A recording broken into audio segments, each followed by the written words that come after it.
Pemkot Ambon buat inovasi baru pola penagihan retribusi sampah.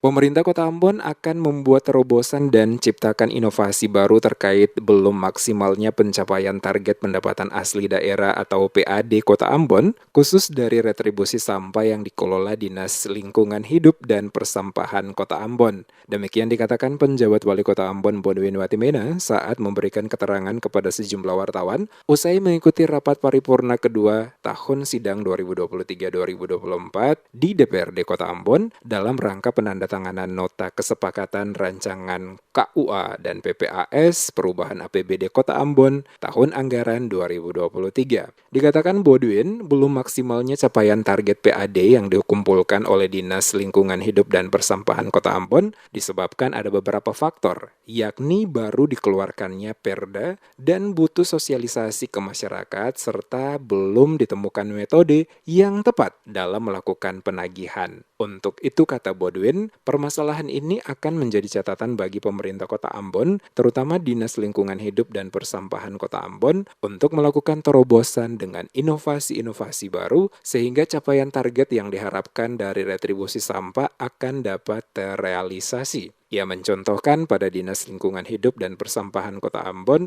yang belum dapat memenuhi target, maka hal itu bukan menjadi ukuran. Karena penilaian capaian target semuanya akan dihitung pada akhir tahun anggaran dan bukan pada saat ini. Ditegaskan Watimena, jika tidak dapat memenuhi target, maka dapat diturunkan angka yang ditetapkan. Namun jika ada OPD pengumpul lainnya yang telah memenuhi atau lebih melebihi target, maka akan dinaikkan angka capaiannya dan semuanya bisa diubah dalam APD perubahan yang disepakati bersama pemerintah dan DPRD.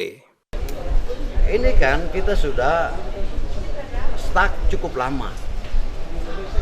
Retribusi sampah tidak tercapai target ini bukan baru tahun ini. Selama ini tidak ada target nol.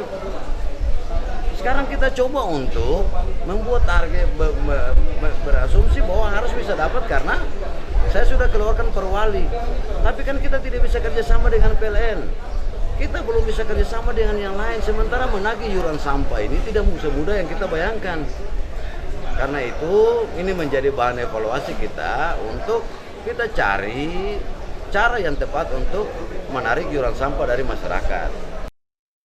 Sebelumnya, Wakil Ketua DPRD Kota Ambon, Gerald Mailoa, mengatakan secara keseluruhan capaian target PAD Kota Ambon tahun 2023 dinilai telah maksimal. Hal ini terungkap saat rapat evaluasi DPRD Kota Ambon bersama dengan pihak pemerintah Kota Ambon pada Rabu 13 September 2023 di gedung DPRD Kota Ambon.